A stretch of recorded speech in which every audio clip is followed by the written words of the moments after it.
राज्यातील महापालिकांसह अन्य स्थानिक स्वराज्य संस्था व व्यावसायिक आस्थापनांकडे पाण्याची 2200 कोटी रुपयांची थकबाकी आहे। महापालिका टाउनशिपकडून व्यावसायिक आस्थापनांकडून बिल वसूल करतात, परंतु जलसंपदाचे पाण्याचे बिल देत नाहीत। त्यामुळे आता जलसंपदा विभागच थेट टाउनशिप आणि व्यावसायिक आस्थापनांकडून बिल गोळा करण्याची सिस्टीम तयार करणार असल्याचा धोरणात्मक निर्णय आज घेण्यात आला, अशी माहिती जलसंपदा मंत्री राधाकृष्ण विखे पाटील यांनी पत्रकारांशी बोलताना दिली आहे। नियामक मंडळाची बैठक आज संपन्न झाली। या बैठकीमध्ये जे काही प्रकरण आमच्या महामंडळाकडे येतात ती आपण केलीच, मंजूर केली। काही धोरणात्मक निर्णय आपण आज केले। विशेष करून महामंडळाला स्वायत्त बनवण्याच्या दृष्टीने काही निर्णय आपण करतोय की ज्यामध्ये महामंडळ म्हणून ते आता कार्यरत राहिलं पाहिजे। आज जी महामंडळाची जी सद्यस्थिती आहे ती पूर्णतः शासनावर अवलंबून आहे। पण महामंडळाला स्वायत्त करण्यासाठी असणाऱ्या उपलब्ध साधनांचा उपयोग कसा करता येईल, निधी उभा करणं, त्याचबरोबर महामंडळाकडे मग महामंडळाच्या कार्यक्षेत्रात पर्यटन धोरणाची आखणी करून पर्यटन विकास करणं, त्याचबरोबर फिशरीचा विकास करणं, महामंडळाच्या अशा अनेक बाबी आहेत की ज्यामध्ये आपल्याला महामंडळाला स्वतःहून त्यामध्ये काय निर्णय करता येतील।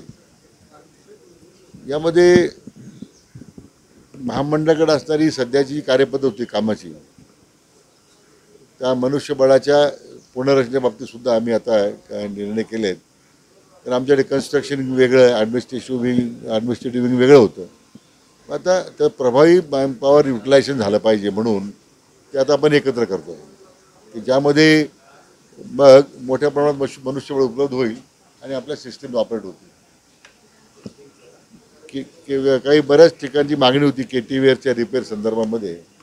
आता आपण धोरणात्मक निर्णय असं केला की केटीवेअरचं रूपांतर व्हर्टिकल बॅरेजेसमध्ये करायचं, ज्यामध्ये केटीवेअरचं मेंटेनन्स, दरवर्षी पाणी अडवण्याकरता जी धडपड आहे, आता पुराची अनियमितता आहे, पावसाची अनियमितता आहे, म्हणून केटीवेअरचं रूपांतर बॅरेजमध्ये करा। मोठे बॅरेज नाही, त्याच क्षमतेने छोटे बॅरेज निर्माण करायचे, असा एक निर्णय आपण आज धोरणात्मक केलेला आहे।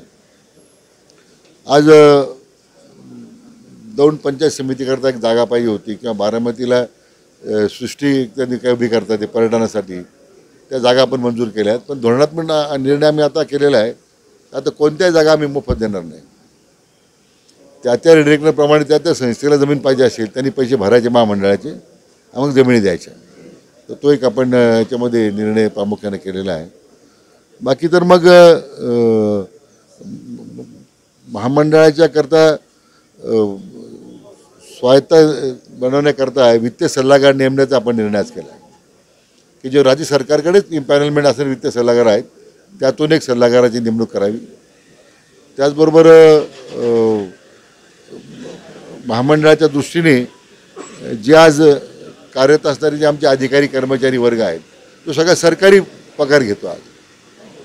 तर वर्षभरामध्ये महामंडळ स्वायत्त होताना यापुढे सगळा पगार 1 वर्षाच्या कालावधीनंतर महामंडळ करायला सुरुवात करेल आणि मग जे कर्मचाऱ्यांना महामंडळाकडे आता डेप्युटेशन द्यावं लागेल, परीक्षेवर यावं लागेल, तर आम्ही त्यांची मग इच्छा आहे आपण ज्या गावतो त्यांच्याकडून तसे अर्ज घेऊ। परंतु सरकारी अनुदानावर महामंडळाने आता अवलंबून राहणं उचित नाही। ज्या हेतूने महामंडळ काढण्यात आली होती ती महामंडळ त्या पद्धतीने फंक्शनिंग झाली पाहिजे। लोकांचे ॲस्पिरेशन्स आहेत, आज मिळणारा निधी इतका तुटपुंज आहे तर त्या निधीवर भागणार नाही आहे। बाह्यस्रोत निधी उभा करताना जे अधिकार महामंडळाकडे कायद्याने दिलेले आहेत त्याचा वापर करून लवकरात लवकर आपले प्रकल्प पूर्ण करता आले पाहिजे, आमची भूमिका आहे। नाही, पाणी साठ्याची उपलब्धता जी आहे त्याप्रमाणे ते आता कलेक्टर जिल्हाधिकाऱ्यांकडे ते आरक्षित कलेक्टरने जे आरक्षण दिलेलं आहे आम्हाला त्याप्रमाणे आम्ही कार्यवाही करतो। जलसंपदा खात्याकडे जे पाणी सिंचनाकरता उपलब्ध आहे ते आपण सिंचनासाठी देणारच आहोत, पण पिण्यासाठी आरक्षण जर जास्त करावं लागलं तर त्याचासुद्धा विचार करावा लागेल। महापालिकेकडे आता आम्ही तसा पाठपुरावा करतो आहे, पण आम्ही आज निर्णय असा केलेला आहे की जी पाणीपट्टी ज्या NOCवर तुम्ही टाउनशिप उभ्या केलेल्या आहेत आपल्या जलसंपदा खात्याच्या किंवा जी पाणीपट्टी कमर्शियल इंडस्ट्रियल जी आज किंवा प्रॉपर्टी टॅक्सबरोबर ती पाणीपट्टीसुद्धा महापालिका वसूल करते, ती सगळी पाणीपट्टी आता जलसंपदा खातं आमचे महामंडळ वसूल करेल. त्यामुळे स्वतंत्र त्याच्यासाठी यंत्रणा उभी करून, कारण ती पाणीपट्टी महापालिका वसूल करते आणि पैसे भरत नाही, तर ते पैसे आता महामंडळाकडे थेट आले पाहिजे. ज्यांनी NOC घेतला आहे टाउनशिप करता पाणी उपलब्धच्या बाबतीमध्ये, त्या टाउनशिपची सुद्धा पाणीपट्टी थेट महामंडळाला दिली पाहिजे. कमर्शियल असेल, इंडस्ट्रियल असेल. आज एक जवळजवळ आमच्या कृष्णा खोऱ्याकडे 2200 कोटी रुपये पाणीपट्टी थकलेली आहे, वेगळं महापालिका, नगरपालिका, MIDC पासून. म्हणून मला वाटतं की आता it can be a free ride आपण ज्याला म्हणतो आपण, हा त्याच्या पाठीमागची भूमिका आहे. म्हणून हा धोरणात्मक निर्णय आम्ही केलेला आज, आणि म्हणून महापालिकेकडे सातत्याने पाठपुरावा सुरू आहे.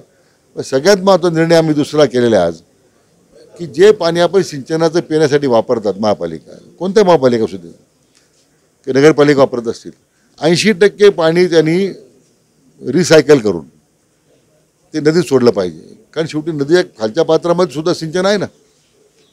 आज अशी स्थिती आहे, काही ठिकाणी 40% पाणी येते, 30% पाणी येते. एक वर्षभराचा मी आता मुदत देतो सगळ्या नगरपालिका, महानगरपालिकांना. वर्षभरामध्ये त्यांनी ETP प्लांट बसवावेत, प्रत्येक आउटलेटला वॉटर मीटर बसवावेत. जेवढं पाणी रिसायकलिंगमध्ये 80% जर नियम आहे, तरी 60% पाणी आम्हाला मिळालं, तर तेवढं 20% पाणी त्यांच्या पाण्याच्या ते पाणी त्यांना परवानगी दिलेली आहे, त्यातून ते कपात करण्यात येईल. जेवढं पाणी कमी येईल तेवढं त्यांच्या पाणी वापरातून ते कमी करण्यात येईल. शेवटी असं आहे की कोणतं शिस्त पाळली पाहिजे ना. वारेमाप पद्धतीने पाणी वापर सर्रास चालला आहे. कोण पाणी वापरतं महापालिकेला माहीत नाही आहे, नगरपालिकांना माहीत नाही आहे. असं होणार नाही. आता नाही तर 2 प्रवाह आहे सध्या. काही ठिकाणी, बहुतांशी ठिकाणी मागणी की पाणी वापर संस्था असू नये. काही ठिकाणी पाणी वापर संस्था चांगलं काम करतात. त्याचे धोरणात्मक निर्णय करावा लागेल आपल्याला. आनंदच आहे, शेवटी निर्णय त्यांनी करायचे आहेत. ते एकमेकाला त्यांनी स्वतः निर्णय करून बाहेर पडलेले आहेत.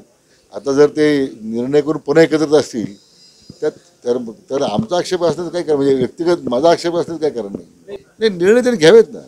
त्यांच्या पक्षाचा निर्णय त्यांनी काय करायचा आहे, विलिनीकरण करावं की स्वतंत्र राहावं, आणखीन 2 पक्ष विलिनीकरण, 2 राष्ट्रवादी विलिनीकरण, 3रा पक्ष काढायचा, तो त्यांचा निर्णय तो.